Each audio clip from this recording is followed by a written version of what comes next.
Everybody, and welcome back to my channel, the third video for this week.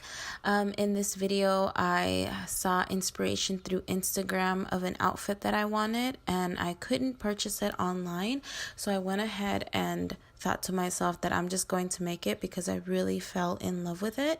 You guys will see pictures of the original outfit throughout this video, along with their information down in the description box. I first started with placing ribbon on my mannequin, and then after the ribbon I went ahead and placed fabric and kind of traced the outline of what I wanted according to the picture that I kept seeing. And then I went ahead and repeated the same steps to my back, and here we go.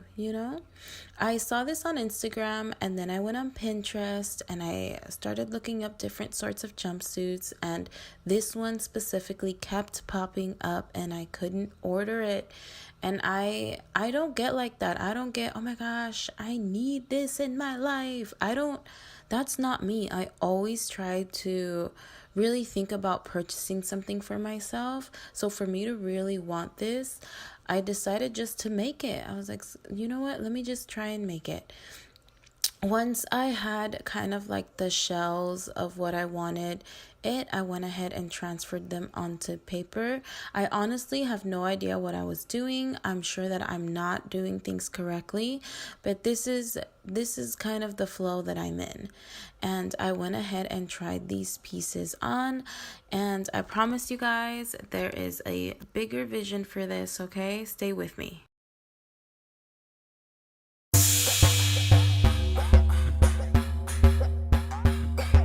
So now that you guys kind of saw the picture of what I'm going for, I hope that these things start to make sense. I went ahead and I used an old curtain that I bought at Savers. I originally bought it for my daughter to practice on, but she's not feeling the sojo right now, so I'm leaving her alone, and so I decided to put this fabric to use, and I used it as muslin, and I am creating the pattern pieces as I go. So I know that it needs to have a tie waistband, so that's basically what I'm working on right now. This part I went ahead and made adjustments. So if I made an adjustment on my pattern, like on the muslin that I'm working on, then I had to go ahead and transfer on to the paper pattern, so that by the time I'm ready to sew it for the real fabric, I had everything ready. And this process really took the longest because I didn't know where to hem it. Should I finish off the raw edges at this point? As I attach the waistband, I'm kind of stuck right now. This is kind of what I have to work with, and I was very proud of myself, but at the same time I was like, what next? Because I'm making this up as I go, so it was very confusing. And I went ahead and tried it on, and then I realized that I needed to make the ties longer.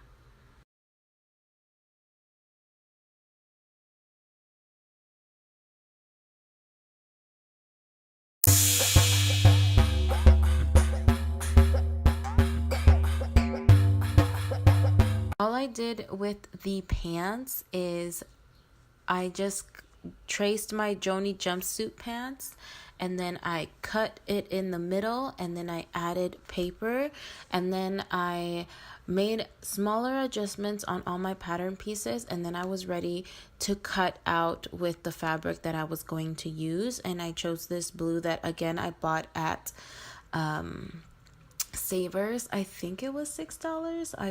I honestly don't remember, but it was fairly cheap. And all I did here was put all the pattern pieces together so that I can go ahead and get ready to sew all of them on the sewing machine. And yeah. Have you guys ever tried self-drafting? Let me know. Have you? Yes, no, maybe so. I'm just kidding. And then I realized also that I was missing a waistband. I didn't cut enough. So then I just made adjustments to it. Again, I'm just eyeballing it at this point, seeing where I need to make adjustments, what I need to do first, how I can sew it together type of thing.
Thank you guys again so much for watching. Don't forget to like and subscribe. Don't just watch me, you guys. Subscribe, all right? This was a lot of work. That's all I'm saying. This was a lot of work. Thank you guys again so much. Bye.